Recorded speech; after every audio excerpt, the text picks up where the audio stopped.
Vous voulez écrire le récit le plus captivant possible? Vous êtes en train d'écrire le plan de votre histoire, mais vous sentez qu'il vous manque quelque chose, qu'il faudrait renforcer le fil directeur? Eh bien, vous êtes au bon endroit, parce qu'aujourd'hui, on va étudier la structure en 3 actes. C'est-à-dire que l'on va analyser ce qui constitue la colonne vertébrale du récit, et on va apprendre à bien manier la tension. Bonjour à tous, je m'appelle Ophélie Hortebise et ce que j'aime dans la vie, c'est écrire des histoires que je publie sur Wattpad. Sur cette chaîne, vous trouverez des conseils que j'aurais aimé entendre lorsque je me suis lancée dans cette aventure. Dans cette vidéo, donc, je vais vous parler d'un schéma sur lequel on peut s'appuyer pour construire son histoire. C'est le schéma en 3 actes. On va commencer cette vidéo avec une petite présentation de ce qu'est cette structure en 3 actes et de mes sources, parce que bien sûr, ce n'est pas moi qui ai inventé cette théorie. Ensuite, j'essaierai de vous convaincre, si ce n'est pas déjà fait, de l'utilité de ce schéma. Et ensuite, évidemment, on rentrera dans le cœur du sujet et je vous décrirai précisément les 3 grands actes dramatiques qui structurent toute bonne histoire. Si vous vous intéressez déjà à la structure des histoires, vous savez qu'il y a énormément de théoriciens qui ont proposé des schémas de ce qu'est une bonne histoire, une histoire efficace. La plupart du temps, on décompose ces histoires en 3 parties. On parle alors de structure en 3 actes. Le plus ancien de ces modèles est sans doute celui que Aristote expose dans la Poétique au IVe siècle avant Jésus-Christ, mais il y a aussi le modèle extrêmement utilisé de Ziegfeld qui est décrit dans Screenplay.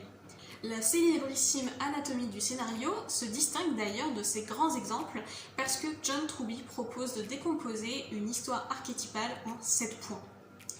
Et vous remarquez déjà qu'il y a une grande diversité de théories qui, même si elles peuvent avoir des points communs, notamment le fait de se décomposer la plupart du temps en 3 actes, eh bien elles se distinguent toutes sur tout un tas d'autres aspects. Et ça a plusieurs conséquences. Ces théories restent des modèles, ce ne sont pas des vérités absolues, indépassables, et si jamais votre histoire ne correspond pas à ce que les théoriciens préconisent, ça ne veut pas dire qu'elle est mauvaise. Il y a des grandes œuvres qui ne passent pas du tout dans le moule de ces théories, et pourtant qui sont très agréables à lire ou à regarder. Malgré tout, lorsque l'on est débutant, lorsque l'on apprend à structurer son histoire et à construire un plan, eh bien ces théories sont très utiles. Il n'est pas nécessaire de les suivre point par point, mais on peut y puiser ce qui est nécessaire et ce qui sera utile pour construire notre propre histoire et pour enrichir notre propre art de raconter des récits. Moi, dans cette vidéo, je vais vous présenter le modèle qu'a décrit Yves Lavandier. Qui est Yves Lavandier? Eh bien, c'est à la fois un scénariste et un théoricien de la dramaturgie. Et il est connu pour avoir écrit ce livre. Quand j'ai commencé à faire des recherches pour approfondir mes connaissances sur la structure en 3 actes, une des premières références que j'ai trouvées et qui m'a paru particulièrement intéressante, c'était ce livre de Yves Lavandier, La dramaturgie. Cette présentation étant faite, j'aimerais vous présenter 2 arguments en faveur de la connaissance et de l'étude des grandes théories sur la structure d'une histoire. D'abord, il s'agit de choses qui sont extrêmement répandues. L'immense majorité des œuvres de fiction que nous consommons sont construites en apportant un soin immense à leur structure et elles obéissent à des grandes règles, des grands schémas de récit et de narration qui sont en fait tellement répandus qu'on ne les remarque pas. Mais malgré tout, ces grandes règles alimentent nos attentes en tant que spectateur ou en tant que lecteur. Ça veut dire que si vous ne travaillez pas du tout la structure de votre œuvre et que celle-ci ne répond pas à certaines attentes qui sont omniprésentes dans la plupart des autres fictions, eh bien vous risquez de frustrer votre spectateur. Il est possible qu'il s'attende à des choses qui n'apparaîtront pas et qui donc lui feront passer un moins bon moment. En plus de ça, maîtriser les grandes règles que je vais vous présenter, c'est un moyen de mettre en valeur votre histoire. Pourquoi? Parce que la structure que je vais vous présenter, celle de Yves Lavandier, amène à construire l'histoire autour d'un problème principal que le protagoniste va essayer de surmonter. Et de cette manière, on va amener le lectorat à identifier très clairement les enjeux de l'histoire. Et une fois que l'enjeu a été identifié et que l'objectif du protagoniste est clair, alors, naturellement, le lectorat va se poser les questions suivantes. Est-ce que le personnage principal va atteindre son objectif? Comment va-t-il faire? Quelles vont être les conséquences de cet objectif s'il est atteint? Ou pas, d'ailleurs. Et là, vous voyez que l'attention du lecteur est captée de manière assez intense et que vous allez créer de l'intérêt. Et ça, finalement, eh bien, c'est ce qui va alimenter l'effet page-turner. C'est ce qui va donner envie au lecteur de savoir la suite, de lire encore et encore. Et c'est quelque chose que je pense qu'on désire tous lorsque l'on écrit une histoire. Maintenant que tout cela est fixé, rentrons dans le vif du sujet. À quoi ressemble cette structure en 3 actes? Je vais commencer par une petite précision et une petite définition sur le terme d'acte. Vous avez sans doute en tête les 3 actes du théâtre, qui sont parfois 5 actes, et ça n'a rien à voir. Yves Lavandier fait une distinction.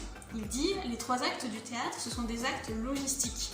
Vous le savez, ils sont de taille égale et ce sont des temps de pause qui permettent de changer les décors, de renouveler les bougies dans les salles de l'ancien temps, parce qu'elles ne brûlaient pas indéfiniment, pour l'éclairage, vous voyez.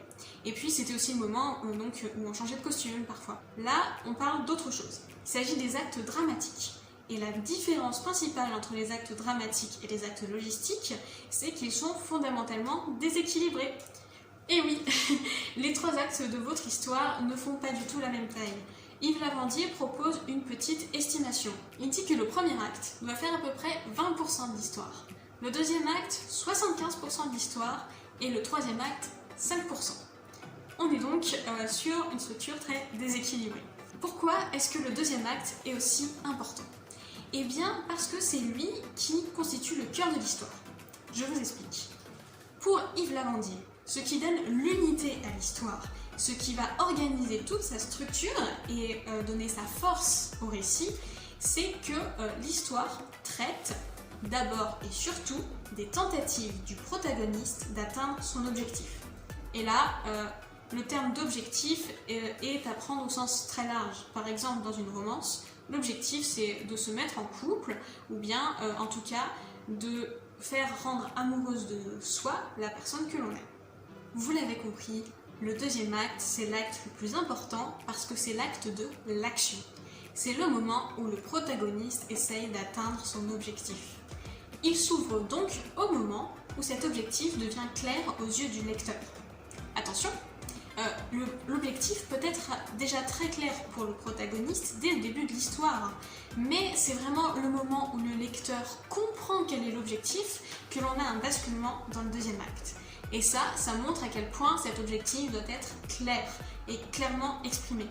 Soit le personnage va l'exprimer lui-même verbalement, soit ses actes vont rendre manifeste cet objectif de manière absolument indubitable. En tout cas, c'est un moment vraiment très important et un basculement dans l'action. Ensuite, le deuxième acte va se terminer soit parce que l'objectif est atteint, soit parce que le protagoniste y renonce de manière définitive. Vous voyez donc l'intérêt de l'acte 1, du lancement.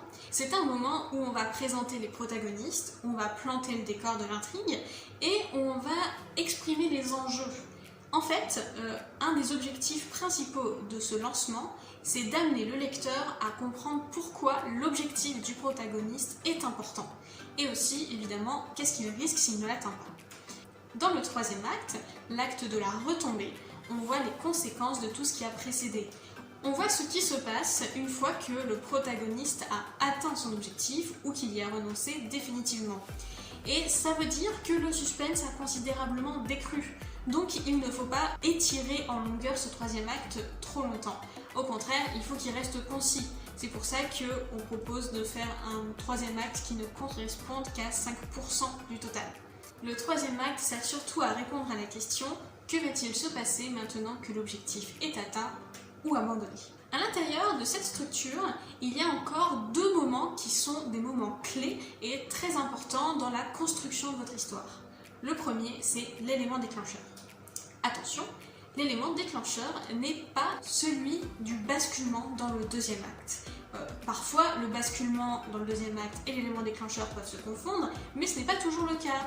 Et il y a des tas de très bonnes histoires très bien construites qui séparent ces 2 éléments. Qu'est-ce que c'est exactement l'élément déclencheur ? Eh bien, c'est un bouleversement, quelque chose qui va briser la routine de vie du protagoniste. D'une certaine façon, on peut imaginer que dans sa vie, tout se passait bien jusqu'au jour où est survenu l'élément déclencheur. Un très bon exemple d'élément déclencheur, c'est celui de Kill Bill. Dans la toute première scène du film, on a une scène de massacre, de meurtre, dans une église, et ça, c'est l'élément déclencheur. C'est le moment où la vie de l'héroïne prend un tour nouveau et qu'elle est chamboulée. Mais le basculement dans le deuxième acte arrive plus tard. L'héroïne prend la décision de se venger et de tuer Bill, ça devient son objectif au début du deuxième acte, mais il y a un temps entre deux qui est celui consacré au coma de l'héroïne. Par contre, vous remarquez l'intérêt de cet élément déclencheur, qui est même placé au tout début de l'histoire, c'est qu'il permet de comprendre pourquoi le protagoniste va se fixer cet objectif. Il aide à introduire le basculement dans le deuxième acte, il aide à fixer les enjeux. C'est donc un moment crucial et un moment extrêmement intéressant lorsque l'on structure son histoire. Le deuxième moment très important à placer dans cette structure, c'est le climax. Habituellement, on le situe à la fin du deuxième acte. Pourquoi ? Eh bien parce que c'est l'obstacle le plus difficile à franchir et le dernier obstacle à franchir pour atteindre l'objectif. Ou bien c'est un obstacle qui est tellement important qu'il va amener le personnage principal à renoncer à son objectif. Il y a énormément de choses à dire sur le climax, mais j'ai quand même déjà beaucoup parlé. C'est ce qui fait que je consacrerai une vidéo entière à ce sujet. Si jamais ça vous intéresse, vous savez quoi faire, il faut s'abonner, vous pouvez activer la cloche pour être notifié des vidéos, ou bien vous pouvez tout simplement me suivre sur les réseaux.